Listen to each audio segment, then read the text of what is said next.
चाय की चर्चा में आपका स्वागत है। माँ जी, आप बीएमजी सोसाइटी के आरडब्ल्यूए इलेक्शन में खड़े हुए हैं, तो आपको किन किन चैलेंजेस को फेस करना पड़ा?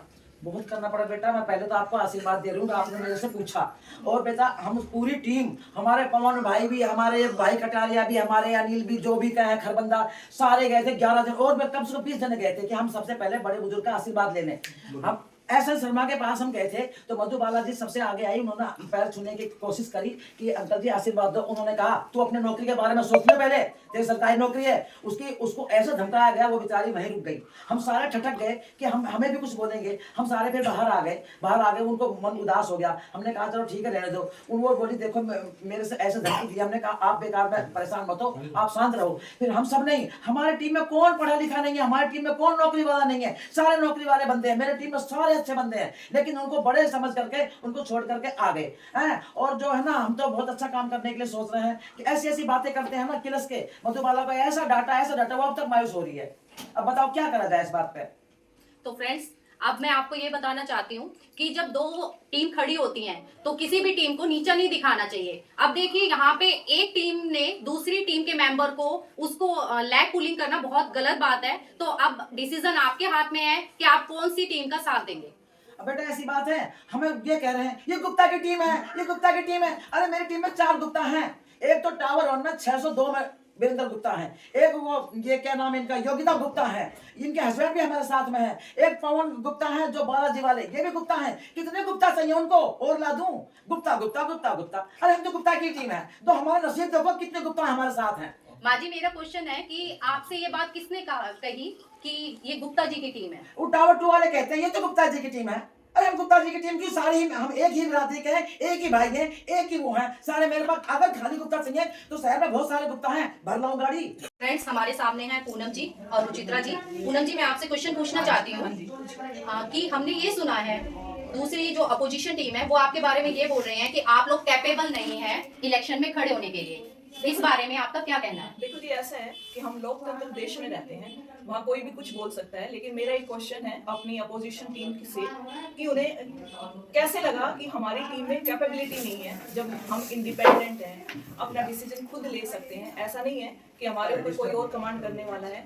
जब हम इतने भावी फ्यूचर जनरेशन को जब हम बना रहे हैं इस देश के लिए, तो ये तो सही बात नहीं है कि हमारे अंदर कैपेबिलिटी नहीं है। और आजकल देश में कितनी चर्चाएं हो रही है नारी सशक्तिकरण की, तो अगर इस तरह से बातें की जा रही हैं तो मुझे लगता कि अपोजिशन टीम इस चुनाव के लिए लायक है, और उल्टा वो हमें ही इस चीज़ के लिए कह रहे हैं। तो मेरा सभी अंतरिक्ष टावर के सदस्यों से एक हाथ जोड़ के निवेदन है कि आप अपने डिसीजन सही लें, क्योंकि आपकी एक वोट बहुत ज़्यादा अफेक्ट करेगी सोसाइटी के लिए। अगर आप सही कैंडिडेट को चुनाव जिताते हैं तो वो सबका ही बहुत अच्छा होगा, शांति से सोसाइटी में काम होंगे और एक यूनिटी के साथ काम किए जाएंगे। ओके, मेरा नेक्स्ट क्वेश्चन है रुचित्रा जी आपसे कि हमने ये सुना है कि 3 साल से अपोजिशन टीम बहुत कुछ कर रही है, तो आप इस बारे में क्या बताना चाहेंगे? देखिए, पहले तो सभी का नमस्कार।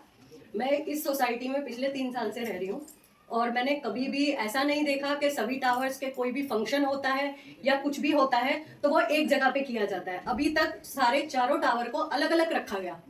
अगर एक टीम है, एक 3 साल से कोई काम कर रहे हैं, तो यूनिटी कहाँ थी इस चीज में? आपने अलग अलग टावर्स में वर्क किया, तो आप ये कहना चाहते हैं कि यूनिटी नहीं है इन चारों टावर्स में? बिल्कुल, और यूनिटी होना बहुत जरूरी है। ये चारों टावर एक है, एक परिवार है कहा जाता है और अभी तक बोल भी रहे हैं, लेकिन यूनिटी दिखाई कहाँ गई आज तक? 3 में 4 में अलग फंक्शन होता है, फर्स्ट में अलग होता है, 2 में अलग होता है। आज तक जितने भी फंक्शन हुए सब में ट्रस्ट में पैसा लिया गया। इवन झाड़ू के लिए सफाई की जा रही है, सब कुछ किया। मेरे हस्बैंड तक ने पैसा डाला उसमें, और एक झाड़ू सिर्फ 30-40 रुपए की आती है। और कभी भी यूं नहीं होता कि भाई 40 रुपए के लिए हमें हर बंदे से पैसे चाहिए होते हैं, तो 40 रुपए तो कोई अपनी जेब से भी अफोर्ड कर लेता है। मेरे हस्बैंड ने पेमेंट डाली, अब उनके पास रिकॉर्ड भी है, ना उसका पता चला आज तक, ना ही किसी चीज का हमें पता चला कि भाई ये चीज यहाँ खर्चा हुआ, ये यहाँ हुआ। एक 40 रुपए के लिए ट्रस्ट खोली गई और सबसे पैसा लिया गया, मतलब सफाई अभियान शुरू करा गया। तो फिर आपने कोई हिसाब नहीं मांगा उनसे?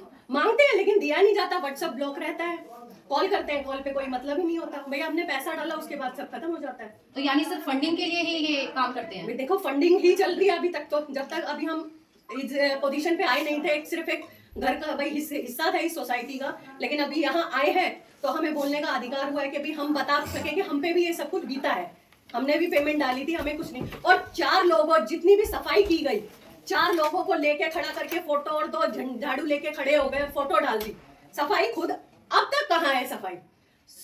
किसी भी फ्लोर पे चले जाओ, अब डस्ट बाहर पड़ा होता है, कहाँ है सफाई? आप बताइए, अगर सफाई अभियान आपने चलाया तो कहाँ है सफाई? आपने ट्रस्ट में पैसा लिया झाड़ू के लिए, तो वो झाड़ू कहाँ है? बताइए आप मुझे। बस अंतरिक्ष टावर के चारों टावर से एक ही रिक्वेस्ट है कि सही को चुने और एजुकेशन को देखें कि एजुकेशन क्या है। हमारे जो 11 मेंबर्स हैं खड़े हुए हैं, उनका बैकग्राउंड देखो कि वो क्या है और क्या कर सकते हैं आप लोगों के लिए। तो उस चीज को आप ध्यान में रखते हुए वोट दीजिए। धन्यवाद। यानी कि आप